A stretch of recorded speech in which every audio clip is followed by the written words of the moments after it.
Today we're at Aviara Golf Club in Carlsbad, California, playing the front nine.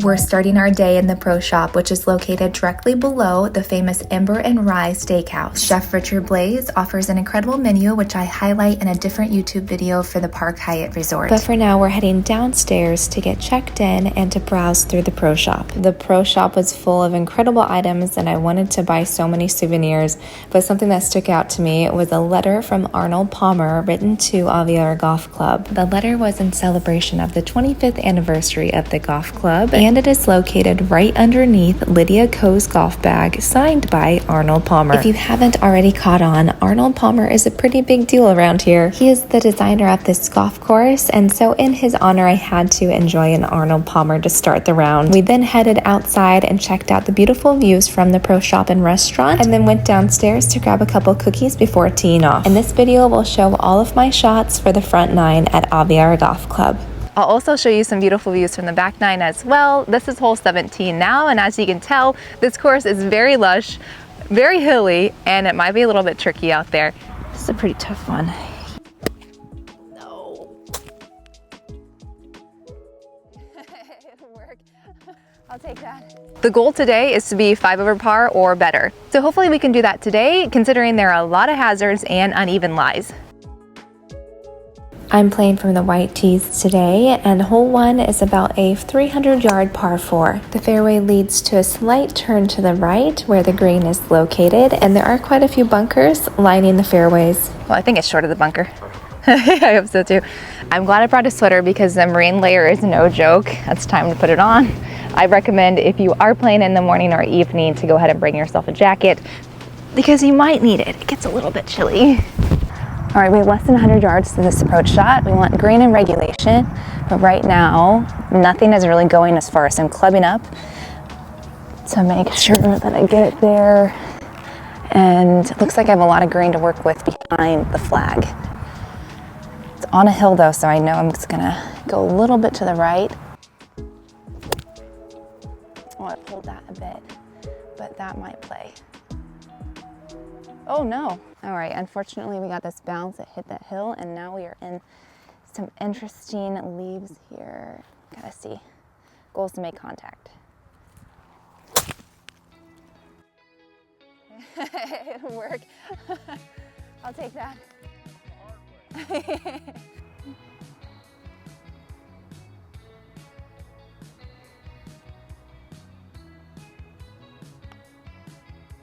Go. Ah, that hill got me. Bogey on the first hole. Not the best start of the round, but I will take that, especially after that shot out of the leaves. When I asked a few people about this course, they said it's like a jungle, and I'm excited to see it, especially on those par 3s. Keep drawing, keep drawing. Hit the hill. All right, they are not rolling out. We have about 125 in, and I typically would take like a light 9, but with the way the ball's flying today and it's still being a little cold, I just clubbed up one. So we'll see how it goes. It might be a little risky, honestly, but I wanted to get it there. There's a little bit of a front to this green. I want to clear it. Oh, it looks good. I think that was the right choice club. Yes, that's the right one. I have a birdie shot here, and I need it because of that bogey on 1 for my goal of 5 or less over par. What I immediately noticed on this course was how large the greens are. I was told that they were accidentally installed twice their intended size. These greens are some of the largest in Southern California, and they're considered to be a key feature of this course. Okay. Oh well. We'll take par, moving on. Hole 3, I've heard, is one of the most picturesque holes on this course.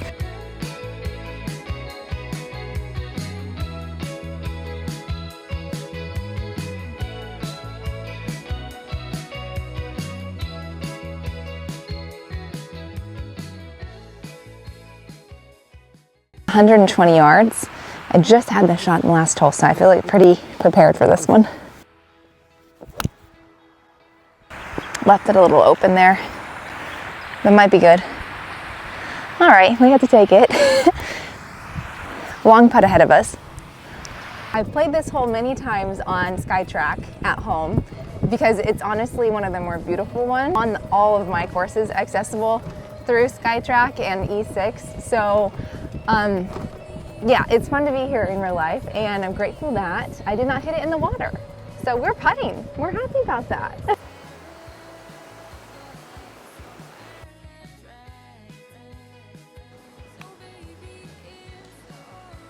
Oh my gosh, they're not going. Go, go, go. Not two in a row like that. Gotta get it there. All right, another bogey for the books. Bummer.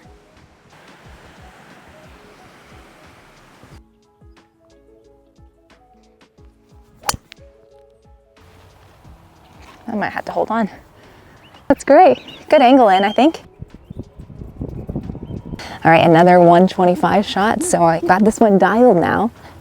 I'm gonna use my 8-iron again and definitely have to club up. I feel a little bit weak saying that, but that's where we're at today, and I'm okay. No shame in the game of playing smart. Oh, it's gonna be a fun little up down from there.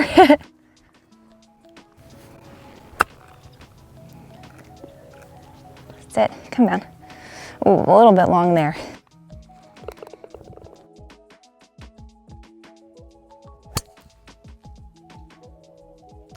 Thank you.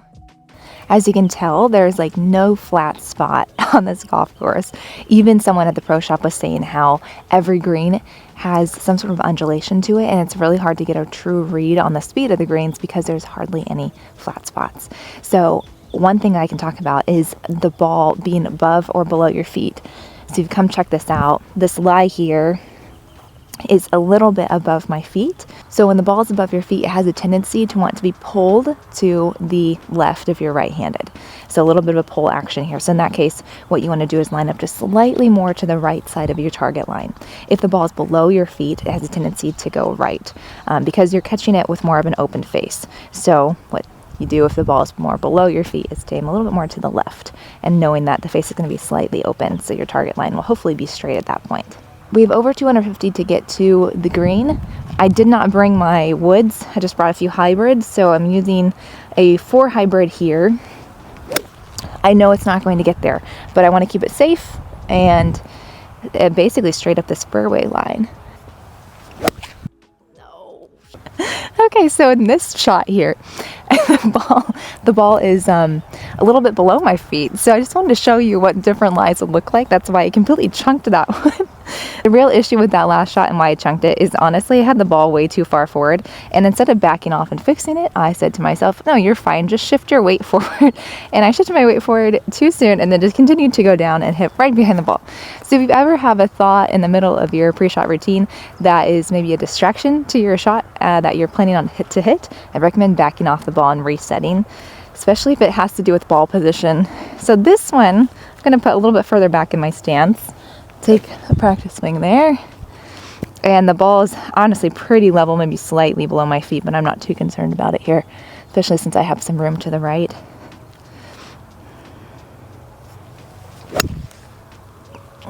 Okay, and it's safe, it's playable, and it's not 20 feet in front of me. We're very grateful this is a par 5. I need the extra shot for par here. It's about 112 uphill. So we actually get to use something other than an 8-iron for our approach shot. And just want to make sure I get it there and don't pull it this time.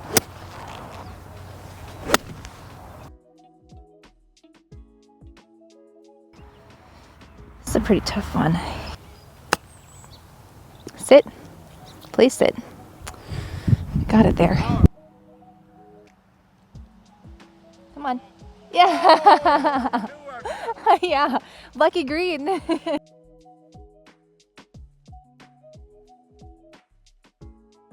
Hole 6 is an uphill par 3 that plays a little bit longer than you would expect. The green sits 30 feet above the tee box and it's the highest point on the golf course. The views are excellent up here, however putting on this green can be tricky. Figuring out a distance on a 70-foot putt is not easy. And today I'm struggling with even the 5-foot putts. I'm honestly really frustrated with the putts so far today and my overall score. I'm not sure I'll be able to meet my goal.